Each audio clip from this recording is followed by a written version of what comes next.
Hello दोस्तों, आज का डिक्टेशन आनंद मासिक पत्रिका से होने वाला है, जो कि 3 अलग-अलग स्पीड 80 शब्द प्रति मिनट, 100 शब्द प्रति मिनट और 120 शब्द प्रति मिनट की गति से डाला जा रहा है।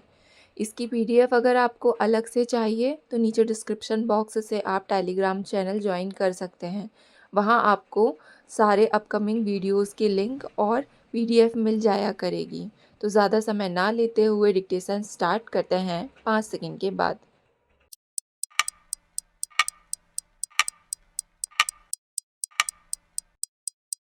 स्टार्ट।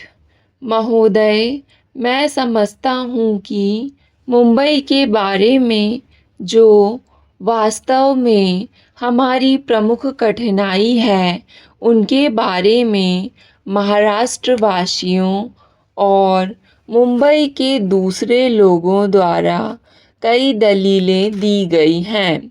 महाराष्ट्रवासियों की दलीलों में काफ़ी ज़ोर है। मुझे इसके बारे में कोई शक नहीं है। दुर्भाग्य से मुझे दूसरों की दलीलों में भी जोर अनुभव होता है। माननीय सदस्यों को ज्ञात है कि काफ़ी विचार विमर्श के बाद कांग्रेस कार्य समिति ने 3 राज्यों का सुझाव दिया था, लेकिन मेरी अपनी राय है कि राज्य पुनर्गठन आयोग द्वारा की गई सिफारिश इन परिस्थितियों में सबसे अच्छी थी। मैं इसे स्वीकार करने के लिए दूसरों को मजबूर नहीं करना चाहता। महाराष्ट्रवासियों, गुजरातियों और दूसरे लोगों को वहाँ रहना है, इसलिए उन पर अपनी राय थोपने वाला मैं कौन होता हूँ, विशेषकर महाराष्ट्रवासियों पर, जिन्होंने भारत के इतिहास में महत्वपूर्ण भूमिका निभाई है और जिन्हें भविष्य में भी भूमिका निभानी है। पंजाब के मामले पर विचार कीजिए। लोग एक भाषी और द्विभाषी राज्यों की बात करते हैं।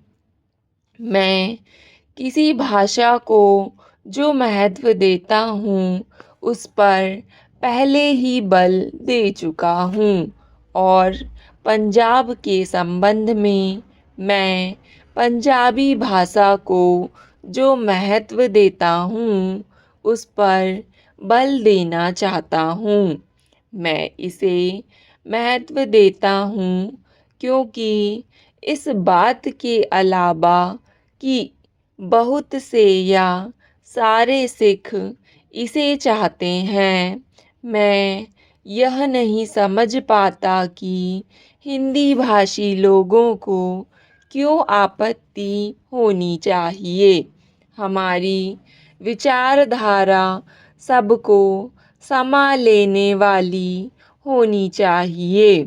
इसके अतिरिक्त किसी भाषा के छोटे मोटे नियम किसी वर्ग में एक खास संस्कृति की वृद्धि को दर्शाते हैं। पंजाब के लोकगीत पंजाबी संस्कृति का अत्यधिक महत्वपूर्ण अंग हैं। तथापि मुझे इस बात से कोई सरोकार नहीं है कि गुरुमुखी लिपि में पंजाबी भाषा में प्रौद्योगिकी पर कितनी पुस्तकें लिखी गई हैं। यदि ऐसी पुस्तक नहीं है तो राष्ट्रीय दृष्टिकोण से यह बहुत बड़ी कमी है। या तो इस कमी को पूरा करना होगा या भाषा को हानि पहुँचेगी और यह उन्नति नहीं करेगी। मैं पंजाबी भाषा को पूरा पूरा बढ़ावा देना चाहता हूँ, लेकिन हिंदी की कीमत पर नहीं। हिंदी की कीमत पर इसके होने का प्रश्न ही नहीं उठता। हिंदी हर तरह से इतनी मजबूत, व्यापक और शक्तिशाली है कि आगे बढ़ सकती है। दोनों भाषाओं को एक दूसरे के साथ सहयोग करना चाहिए। एक भाषा द्वारा दूसरी भाषा को निकाल बाहर फेंकने का यह पूरा दृष्टिकोण ही गलत है। इसलिए मैंने इस भाषाई प्रश्न पर बल दिया है। यदि आप भाषा की दृष्टि से पंजाब को देखें तो आपको पता चलेगा कि ऐसा कोई प्रस्ताव विचार करने योग्य नहीं है जो पंजाब के पूरे क्षेत्र में गुरुमुखी लिपि में पंजाबी के प्रयोग से पूरी तरह एक भाषी बनाता हो। जहाँ तक भाषा के बोलने का संबंध है, कहा जा सकता है कि लगभग सब पंजाबी लोग, चाहे वे कुछ भी कहें, पंजाबी भाषा बोलते हैं। वास्तव में हिंदी या उर्दू भी आधी पंजाबी है। महोदय, इसे सांप्रदायिक ढंग से देखना गलत है। आप पंजाब को कितना ही बांटें, लेकिन हिंदू और सिख पूरी तरह घुले मिले हैं।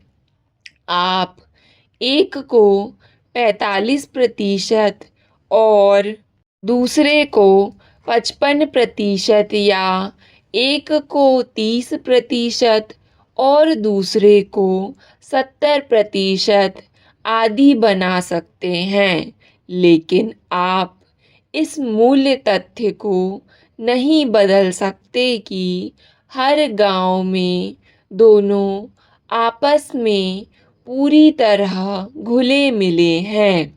इसलिए पंजाब के लिए बने रहने और खुशहाल होने, बल्कि केवल बने रहने का भी एकमात्र रास्ता यही है कि दोनों एक साथ मिलकर रहें। इसके अलावा और कोई रास्ता नहीं है। पंजाबी लोग बेशक बहुत गुणवान हैं, लेकिन उनके महान गुणों में प्यार से एक साथ रहने का गुण प्रमुख नहीं है। शायद इसका कारण उनकी अत्यधिक सक्रियता हो। वे बहुत सक्रिय लोग हैं। आज भी आम आदमी की दृष्टि में पंजाब सब राज्यों में शायद बहुत ज़्यादा खुशहाल है।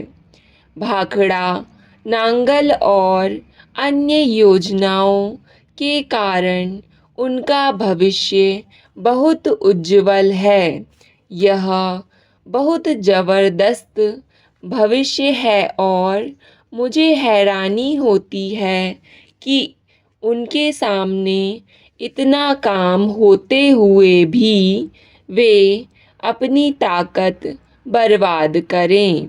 मैं फिर कहना चाहूँगा कि अगर पंजाब में हिंदू बहुसंख्यक हैं जो कि हैं, तो उनका कर्तव्य है कि वे सिखों के दिल जीतें और सिखों का कर्तव्य है कि वे हिंदुओं के दिल जीतें। मैं कहना चाहूँगा कि एक दूसरे का विरोध करना, अड़ंगा मारने की कोशिश करना और एक दूसरे को कमज़ोर करना समझदारी की राजनीति नहीं है। यह तो नासमझी है और हमें भारत में इससे बाहर निकलना है। अपनी बात समाप्त करने से पहले मैं एक बातें और कहना चाहूँगा। हमें इन सब मामलों पर अपने आर्थिक विकास और दूसरी पंचवर्षीय योजना आदि की दृष्टि से विचार करना होगा। दूसरी पंचवर्षीय योजना तैयार करते समय लगभग प्रत्येक जिले के विकास का प्रयत्न किया गया है, ताकि यदि कोई जिला दूसरे क्षेत्र में चला जाए तो उसके विकास पर अधिक प्रभाव नहीं पड़ेगा। लेकिन यदि कोई पूरा राज्य ही अपने स्थान से हटा दिया जाए तो उसे फिर से स्थापित करने में अगले 2-3 वर्ष में हमारी सारी शक्ति और साधन चुक जाएंगे और हम पंचवर्षीय योजना की ओर ध्यान नहीं दे पाएंगे। मैंने जितना अधिक इसके बारे में सोचा है, उतना ही मैं उस चीज़ की ओर आकर्षित हुआ हूँ, जिसे पहले अस्वीकृत कर दिया करता था और जो मेरे विचार से अब बिल्कुल व्यावहारिक नहीं है। यह चीज़ है भाषा का ध्यान किए बिना भारत का 4-5 या 6 मुख्य वर्गों में विभाजन। लेकिन मैं हमेशा उन क्षेत्रों की सीमाओं को महत्व देते हुए कहता हूँ कि मैं यह कार्रवाई किसी भाषा को दबाने के लिए नहीं, बल्कि उसे बढ़ावा देने के लिए चाहता हूँ। मुझे डर है कि यह कुछ कठिन है। हम दूसरी दिशा में काफ़ी आगे तक बढ़ चुके हैं, लेकिन मैं सदन के विचारार्थ उसका एक अपेक्षाकृत कमज़ोर रूप रखना चाहता हूँ। स्टॉप। डिक्टेशन पसंद आए तो वीडियो को लाइक तथा चैनल को सब्सक्राइब ज़रूर करें। धन्यवाद।